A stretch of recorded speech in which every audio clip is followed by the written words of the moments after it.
Al-Faruqi media only Islamic release. چند سوال و جواب سن لیں پھر دعا کرتے ہیں۔ پہلی بات یہ ہے صلاۃ التسبیح کا طریقہ کیا ہے؟ یہ صبح میں نے درس میں بتا دیا تھا۔ 4 رکعتیں ہیں، ہر رکعت میں 75 دفعہ سبحان اللہ والحمد للہ ولا الہ الا اللہ واللہ اکبر ہے، اور ساری تفصیل میں نے صبح بتا دی تھی، ٹائم نہیں کہ اب پھر تفصیل بتاؤں۔ ناک، کان اور آنکھ میں دوا ڈالنے سے روزہ ٹوٹ جاتا ہے یا کہ نہیں؟ آنکھ میں دوا ڈالیں، سرما ڈالیں، روزہ نہیں ٹوٹتا۔ ناک اور کان میں دوا ڈالنے سے روزہ ٹوٹ جاتا ہے۔ کتنی چیزوں کو دیکھنا ثواب ہے؟ قرآن مقدس، بیت اللہ، ماں باپ اور عالم باعمل۔ لیکن غیر محرم کے لیے جس طرح کوئی آدمی غیر محرم عالمہ کو نہیں دیکھ سکتا، تو غیر محرم عورت غیر محرم عالم کو بھی نہیں دیکھ سکتی، ویسے عالم باعمل کو دیکھنا مردوں کے لیے ثواب کا باعث ہے۔ ایک آدمی روزہ نہیں رکھتا، بغیر عذر کے تراویح پڑھتا ہے، اسے ثواب ملے گا یا کہ نہیں؟ وہ ضرور پڑھے، ثواب بھی ملے گا، شاید اللہ ہدایت بھی دے دے۔ منع نہیں کرنا چاہیے، ہو سکتا ہے وہی برکت کا سبب بنے، ہدایت کا سبب بنے۔ ویسے تراویح جب روزہ رکھے گا اس وقت وہ مکمل ہوں گی، لیکن منع نہیں کرنا چاہیے۔ قرآن مجید دیکھ کر پڑھنے کا ثواب زیادہ ہے یا زبانی؟ دیکھ کر پڑھنے کا ثواب زیادہ ہے۔ اللہ ہم سب کو توفیق نصیب فرمائے۔ صدقۃ الفطر عید سے پہلے انسان دے سکتا ہے یا کہ نہیں؟ 90 روپے فی کس کے حساب سے بے شک آپ پہلے بھی دے سکتے ہیں، اور اگر کوئی زیادہ دینا چاہے، میں صرف یہ بات کرنے لگا ہوں سمجھانے کے لیے۔ میں نے الحمدللہ صدقۃ الفطر دیا ہے اور 200 کے حساب سے مستحقین کو دے دیا ہے۔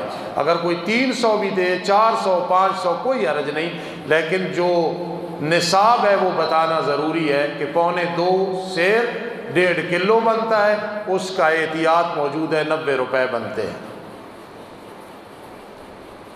سجدہ تلاوت کا صحیح طریقہ کیا ہے؟ کھڑے ہو جاؤ، سجدہ کرو، بس اس میں سلام نہیں ہے، سجدہ تلاوت ہو جائے گا۔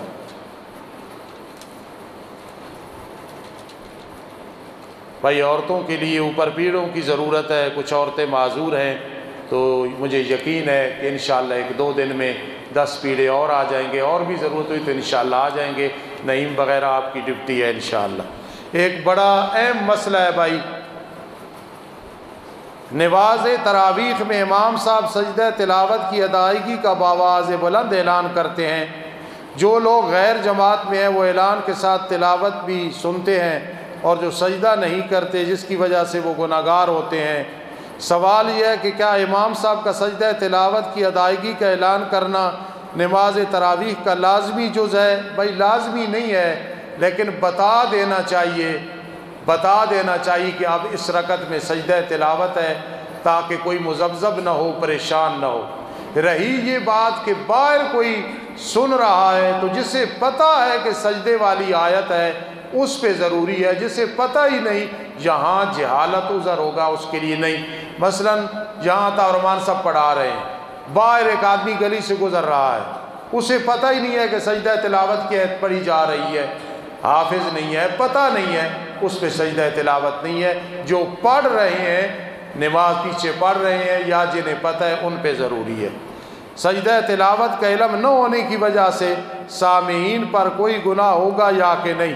سجدہ تلاوت پتہ ہونا چاہیے، نہیں پتہ اور امام کے ساتھ سجدہ کر دیا تو انشاءاللہ ثواب مل جائے گا۔ یہ سجدہ تلاوت واجب ہے، کرنا ہے، ضروری نہیں کہ امام بتا دے تاکہ کوئی نیا آدمی ہو سکتا ہے وہ شک میں نہ پڑ جائے، کوئی مائیں بہنیں شک میں نہ پڑ جائیں، بتا دینے میں کوئی حرج نہیں ہے۔ ایک اور سوال، سحری کے اختتام کا تعلق مؤذن کی اذان سے ہے یا کہ مقررہ وقت سے؟ مقررہ وقت، جب اذان مقرر ٹائم پہ دی جا رہی ہے، جو اذان شروع ہو کھانا پینا بند کر دینا ہے، اور اگر اذان پہلے ہے تو پھر وہ اذان بھی صحیح نہیں ہے۔ اس لیے اس میں احتیاط کیا کریں۔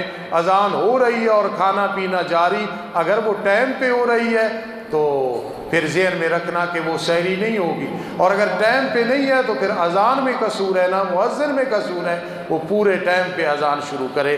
اللہ عمل کی توفیق نصیب فرمائے۔ اگلا جمعۃ المبارک عطا الرحمان صاحب انشاءاللہ خصوصی انداز میں پڑھائیں گے۔ آج وہ قلعہ دیدار سنگھ جمعہ تھا، ادھر گئے ہوئے تھے، اگلا جمعہ انشاءاللہ وہ پڑھائیں گے۔ اسی طرح شوق ذوق کے ساتھ آنے اللہ توفیق نصیب فرمائے۔